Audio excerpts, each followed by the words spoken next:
Okay. So have you ever like completely blanked on something? Like even something super simple, like what's the capital of, I don't know, Australia? And instead of even trying to remember, you just grab your phone. Oh yeah, all the time. Right.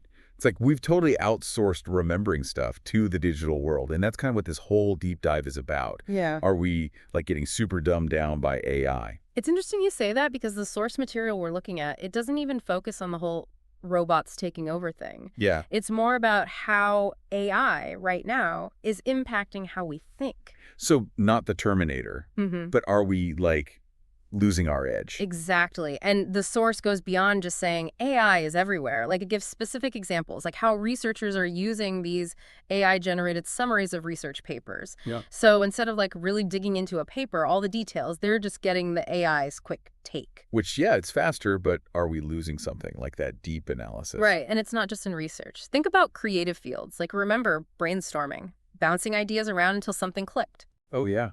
Whiteboards covered in scribbles. Totally. But the source talks about how AI tools, while they can be amazing at generating content, might be impacting that whole brainstorming process. Like, are we losing those creative muscles because it's just so easy to get an AI to do it for us? It's like we're trading in the messy, sometimes frustrating, but ultimately rewarding process of coming up with our own ideas for dot convenience. Yeah. And the source even makes this really interesting comparison between our reliance on AI and, get this, addictive behaviors. Oh, okay.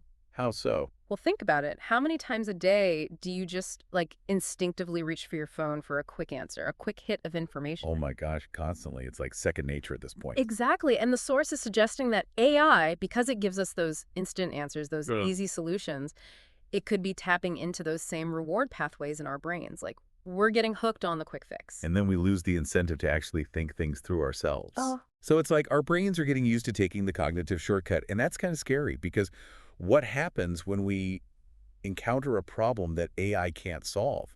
Or even worse, a problem that AI creates? and that's where this conversation gets really interesting because while we talk about superintelligent AI, the kind that surpasses human capabilities and all that. You're not going to tell me there's no chance of a robot uprising, are you? Haha. Well, let's just say the source material focuses on a more immediate concern. Okay.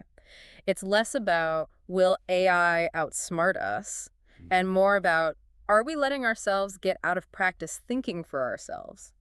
So instead of AI taking over, we're kind of surrendering our intelligence It's true. And the source actually uses this term cognitive offloading. Like we're taking these essential brain tasks and just handing them off to AI. and not really thinking about the long game. Exactly. And the source, it contrasts this whole cognitive offloading thing with the idea of superintelligent AI. Right, like the whole Terminator scenario. Yeah, and it makes a good point. It's like superintelligence would be AI that doesn't just beat us at chess. It invents new games, writes its own code, builds robots to, like, do its bidding. Okay, getting a little freaked out now. But we're not there yet, right? Not quite. But the source argues that we're so busy worrying about this hypothetical future AI takeover that we're missing what's happening right under our noses. So it's like worrying about a meteor strike when there's a hurricane right outside your door. Exactly. So this cognitive offloading thing, it has some very real consequences. The source talks about the workplace, education, not even our social lives. Okay, let's break that down. It's like starting with work. If we keep relying on AI to do more and more, are we going to end up in a world where human skills don't even matter anymore? That's the million-dollar question, right? And the source suggests that over-reliance on AI could lead to a workforce that can't think critically, can't problem solve, basically can't handle anything AI hasn't already prepped them for. So it's not just about robots taking jobs. It's about humans losing the skills to even do those jobs in the first place. Exactly. And then there's education. AI is already in classrooms, and the source asks some pretty thought-provoking questions about it. Yeah, like is AI a tool to help students learn? Or is it doing the learning for them? Right. And the source uses this analogy, comparing AI in education to giving a kid a calculator before they even know basic math facts. Sure, they get the answer, but do they really understand how they got there? It's like we still need those foundational skills. Exactly. And this idea, this need for balance, it applies to our social lives too. Oh, tell me more about that because that's super interesting. Like Is AI changing how we interact with each other? So we're talking AI changing how we talk to each other. That's kind of a weird thought. Right. Okay, so picture this. You're out with friends, maybe at dinner, and like a debate gets going. But instead of, actually debating, someone whips out their phone and asks as an AI for the right answer. Oh, man. I've totally done that.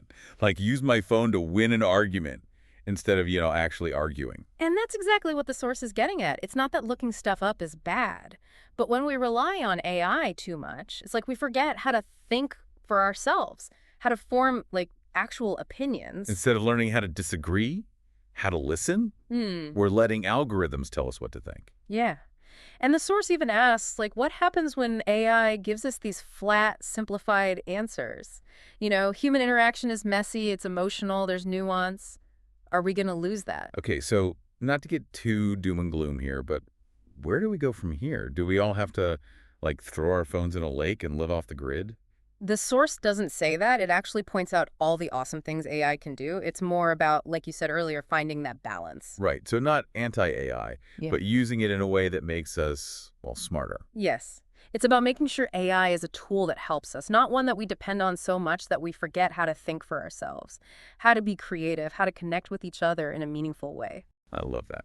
Okay, so as we wrap up this deep dive, any last thoughts for our listeners? Like, what's one thing they can do, like, right now to make sure they're using AI thoughtfully?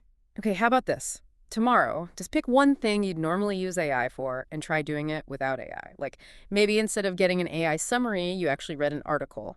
Huh. Or you brainstorm some ideas without using an AI tool. I love that. It's a good reminder that our brains are amazing and we can do incredible things when we, like, actually use them.